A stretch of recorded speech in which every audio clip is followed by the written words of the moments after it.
Hi again, everyone. Welcome to Inside Gators Football, presented by UF Health with interim head coach Billy Gonzales.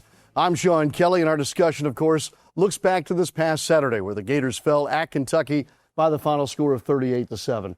Coach, certainly not the outcome that you and the team, the staff, not looking for that on the road.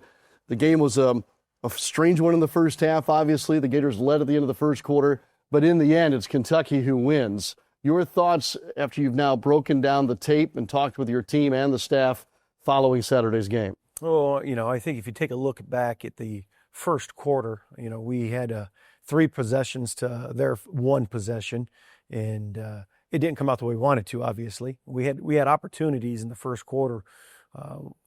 We took a couple shots that would have put us deep inside the red zone, gold zone, that we didn't come down with the ball. There were two drops that we had, and then we hit J. Mike on a crosser that would have kept us in, again, with about a 20-yard gain that was negated because of a penalty of not being lined up the right way on the outside. But we need to put points on them. We need to put points in when we get an opportunity to score. We did not do that. If you take a look at their drive, they did an unbelievable job.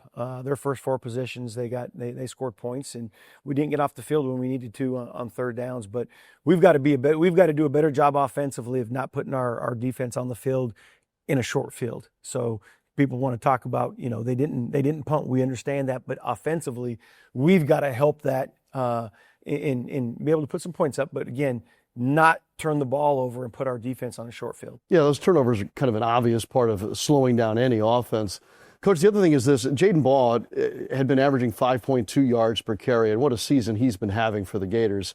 Yet they made it difficult on Jaden Baugh and the line to get the run game going. What was it about the run game that was difficult on Saturday night? I think they did a good job. We had a variety of different run schemes that we brought into the game with us. Ultimately, looking back, there were a few that obviously averaged a little bit better than others. Tight zone was one I think we ran 9 times, averaged 4 yards per. If you're averaging 4 yards per run, you feel pretty comfortable about it. So we've got to just find that mixture of what we're running based on the defense that they're giving us.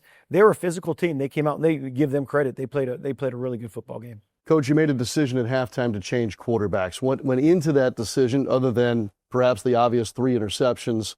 But to make that decision at this point in the season, how did you come to that? Well, that was solely my decision. Obviously, I think it's important, and I had a chance to talk to DJ about it, and I talked to the staff about it. But things weren't going as planned in the first half, in the first quarter. And if someone's struggling, I don't believe you just sit there and let them struggle. And I think it was my decision to get him out of the game and have a chance to talk to him and let him refocus. I use the analogy of this way. In Major League Baseball, I talked to DJ about this when I brought him in and I spoke with him. But in Major League Baseball, there's multiple pitchers. And, we're not in the same capacity of having multiple pitchers like they do in baseball, but they're all great pitchers. And if somebody's struggling, what happens? The next pitcher comes in. Doesn't mean he's a great pitcher, but they have an opportunity to bring somebody else in and let him refocus, reevaluate. And that's kind of what my thought process was, to let Trammell come in, let DJ to learn and evaluate and refocus from the opportunity that was presented. In the second half, you go with Jones, unable to score in the second half, but how would you evaluate his first ever SEC play? Well, I think anybody's going to get better with practice, and anybody's going to mature the more they have that opportunity. So was it important for us to get him in there? I think it was. I think it was an important step for his maturation process. So moving forward, you're looking back, I think it'll help him, but equally as important, I think it's going to help DJ refocus. And just like I told the team, we need everybody on board. We need everybody available to be able to play at an elite level. So, I definitely think it was a good situation for Trammell.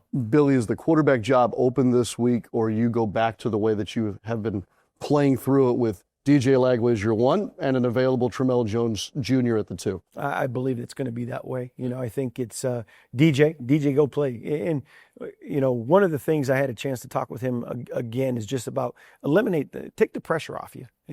Take the pressure off you. Let us have the pressure on us. And I want you to just go play football. But, DJ's done a lot of great things around here, and I know he's a great competitor. But at the same time, we're still building. We're still again. We need everybody on board, and Tramell will get reps as well.